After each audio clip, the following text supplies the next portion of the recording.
It's coming, and it's coming soon. Can't escape it. Everywhere you go, you'll see signs of it. The supermarket, restaurants, garages. It's coming, and it's coming fast.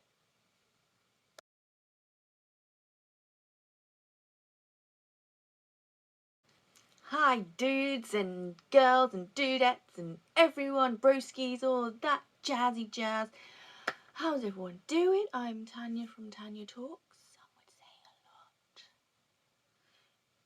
This should be a short, sweet video though, so hopefully I won't be talking too much, because once again it's time where I've got to do housework in a bit. But this is my time. This is really weird. I missed out that bit of my brow and I put the pencil on. So it sort of looks like my eyebrow starts here, but you can sort of see that bit as well. Never mind, shit happens. Anywho, without looking at my wonky eyebrows, yeah, this should be a nice, short and sweet video. We are doing another dark truth today, and we are doing, if you haven't guessed it, the dark truth behind Valentine's Day. So, Valentine's Day.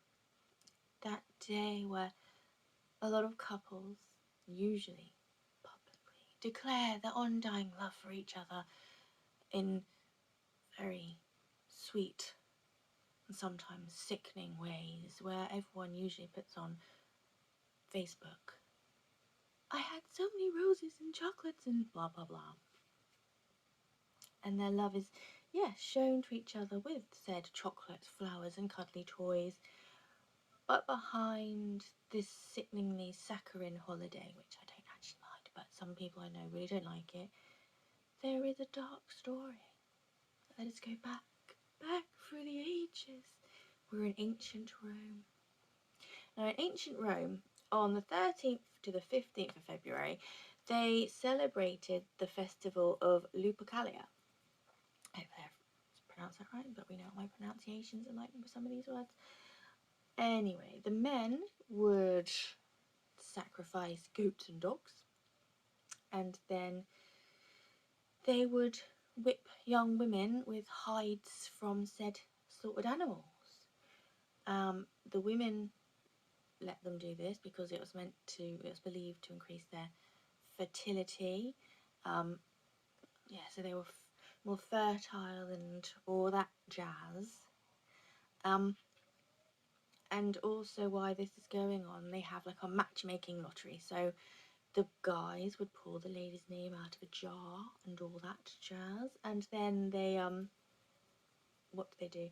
Whoever's name they got, they would be coupled up for the duration of the festival, or longer if it was a good match. They got on, they wanted to, then they could try and make a go of it or hang out longer, or however they wanted to do it. And while this festivity is going on, it is well, it's all done drunk and in the nude. Oh yes, this festival is a drunken debauchery. Sounds quite fun. Maybe a little whipping, or the slaughtering of animals, but other than that. Anyway, also, it is believed that the Romans were responsible for giving us the name Valentine's Day. In the reign of Emperor Claudius II, he, on the 14th of February, separate years though, murdered two men, both, would you have it, would you guess it, called Valentine. Then, obviously, because of this, the Catholic Church martyred these two Valentines and made Saint Valentine's Day for them. Then, going a little bit nearer today's times, we had all these names. Pope Gelasius the Thirst. I hope I said that right as well. Gelasius. Mixed St. Valentine's Day in with Lupercalia to rid the pagan rituals. But it was basically the same thing, except it was drunk debauchery, a day of love and fertility, but with their clothes on for a change. As you do. You can try and take the drunken, debauched people out of the pagan rituals, but you never totally get it out. You just got to put some clothes on it. Anyway, this sort of got mingled in with the Norman celebration of Valentine's Day, which is basically a festival of the lovers of women, or celebrating the lovers of women. And they all got intermingled. And then slowly through the years, you had people like Chaucer and Shakespeare who started sweetening up and romanticising Saint Valentine's and Valentine's Day to make it sort of the day that we have now. In the medieval times, they had handmade and paper cards for people to declare their love on this day of loveness. And we all know what it is today.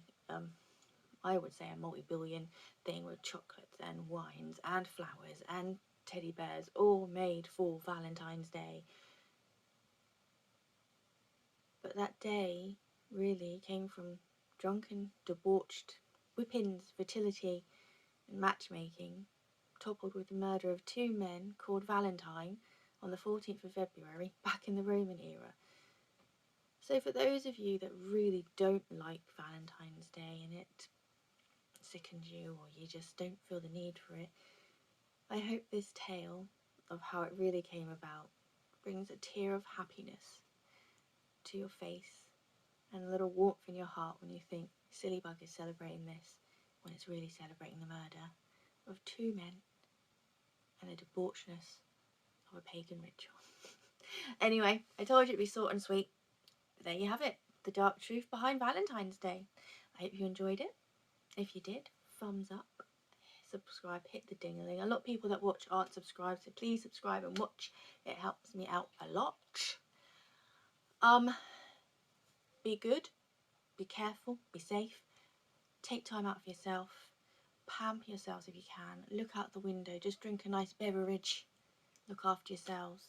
Everyone that is watching, thank you. You're amazing, little legends. I've got to get on because it's a glamorous life doing this and finish housework. Blessings to you. See you on the flip side. Bye.